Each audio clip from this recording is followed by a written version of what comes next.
بہت سے لوگ پوچھتے ہیں کہ اچھا کس پہ قربانی لازم ہے، کون قربانی کرے، اور پھر عموماً یہ بتایا جاتا ہے کہ جو صاحب نصاب ہے، جس پہ زکوٰۃ ہے، وہ قربانی کرے. لیکن ہم دیکھتے ہیں کہ اللہ کے رسول صلی اللہ علیہ وسلم تو کبھی بھی صاحب نصاب نہیں ہوئے. ان کے ہاں تو کبھی بھی اتنا مال جمع نہیں ہوا کہ آپ اس میں سے زکوٰۃ نکالیں یا کچھ اور.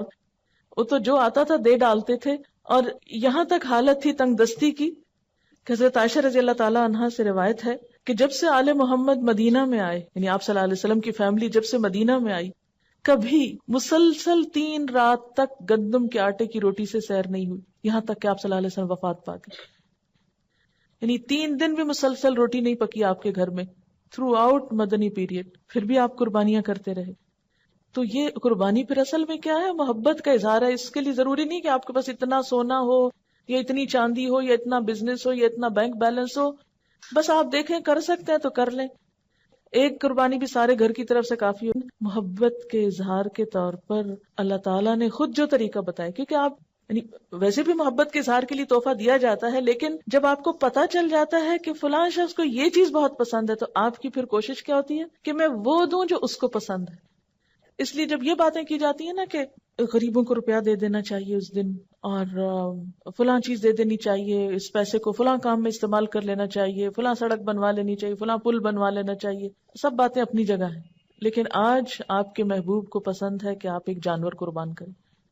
یہ سارا سال پل بنوائیں، سڑکیں بنوائیں، جو مرضی کرائیں، لیکن آج اس کو کون سا تحفہ پسند ہے آپ کی طرف سے؟ جانور قربان کرنا.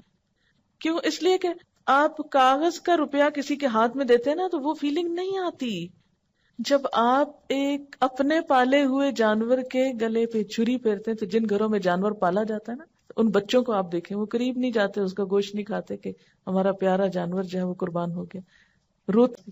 اور اس وقت جو دل کی حالت ہوتی ہے وہ روپیہ کسی کو پکڑانے سے وہ جذبات نہیں پیدا ہوتے. اور یہ یاد دہانی ہے مسلسل، یا اللہ آج اس جانور کے گلے پہ چھری پھیر رہا ہوں، کل آپ نے مجھے طلب کیا نا تو میں بھی حاضر ہوں، میں اپنی جان بھی دوں گا آپ کو. کیونکہ محبت میں تو پھر کوئی بھی چیز بچا کے نہیں رکھی جاتی نا. آپ صلی اللہ علیہ وسلم 10 سال مدینہ میں رہے اور ہر سال قربانی کی. اسی لیے آپ نے فرمایا، ابو داؤد کی روایت ہے، اے لوگو، بے شک ہر گھر والوں کے ذمے ہر سال قربانی ضروری. ان علی کل اہل بیت فی کل عام اضحیہ. اب یہ الگ بات ہے کہ اگر بالکل پیسے نہیں ہیں اور مطلب نہیں کرنے کے قابل ایک بھی، تو کوئی بات نہیں، کیونکہ بہت لوگ بہت ہی غریب ہوتے ہیں.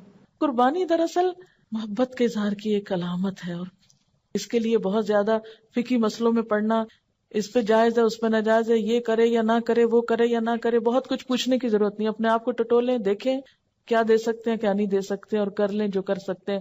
نہیں کر سکتے تو آئندہ کے لیے اسی طرح کی کہ جس سے آپ کچھ کر سکیں. اور اگر کوئی وسعت کے باوجود قربانی نہ کر سکے تو اس کے بارے میں کیا فرمایا کہ جسے قربانی کرنے کی وسعت اور طاقت ہو اور وہ قربانی نہ کرے، وہ مسلمانوں کی عیدگاہ میں حاضر نہ ہو.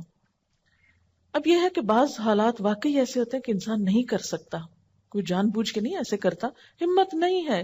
مثلا ایک شخص کی مہینے کی آمدنی 3,000 روپے ہے، وہ تو بچوں کا دودھ بھی نہیں پورا کر پا رہا، 2 وقت کی روٹی نصیب نہیں، وہ کہاں سے قربانی کرے چاہے اس کا دل کتنا بھی روتا ہو. ایسا شخص کیا کرے؟ ایسے لوگوں کو بھی اللہ نے ثواب سے محروم نہیں رکھا. ایک آدمی نے حضور صلی اللہ علیہ وسلم سے عرض کیا کہ میرے پاس قربانی کے لیے تو کوئی جانور نہیں، لیکن میرے پاس دودھ دینے والا ایک جانور ہے، یعنی میرے گھر میں ایک مثلا گائے یا بکری وغیرہ ہے، اسی کو کر دوں؟ تو آپ نے فرمایا نہیں، اس کو نہیں کرو، کیونکہ اسلام جو ہے نا ایک اعتدال والا دین ہے، دوسروں پہ ان کی وسعت سے بڑھ کے بوجھ نہیں ڈالتا. آپ نے فرمایا نہیں، بلکہ تو عید کی نماز کے بعد اپنے بال، ناخن اور مونچھیں کٹے، پوشیدہ بال مونڈ لے، بس اللہ تعالیٰ کے نزدیک یہی تیری پوری قربانی ہے. اسی لیے ہمیں کیا حکم دیا گیا ہے کہ ذوالحج کا چاند نظر آنے کے بعد نہ ناخن کاٹے جائیں، نہ بال کاٹے جائیں، نہ ہی شیو کی جائے، اور نہ ہی بال اکھاڑے جائیں. نو ویکسنگ، نو تھریڈنگ، نو پلکنگ. اور عید کی نماز کے بعد کیا کیا جائے؟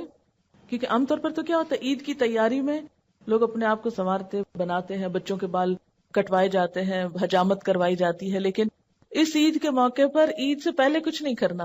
عید کی نماز کے بعد جب دوسرے لوگ جانور کاٹ رہے ہوں گے تو آپ کے پاس جانور کاٹنے کو نہیں، تو اپنے ناخن کاٹ لیجئے، یہی آپ کی قربانی ہو گئی. یعنی جس کے پاس وسعت نہیں، اور جس کے پاس وسعت ہے قربانی کرنا ہے، اس کے لیے بھی یہی حکم ہے. اور حاجی جو حج کرنے جا رہے ہوتے ہیں تو احرام کی حالت میں بھی ان بالوں کو، ناخنوں کو آپ ٹچ نہیں کر سکتے. تو اس طرح حج والے اور قربانی والے اور بغیر قربانی سب ایک چیز میں تو شریک ہو سکتے ہیں نا. یعنی اللہ تعالیٰ ہر ایک کو نیکی کا موقع دیتا ہے.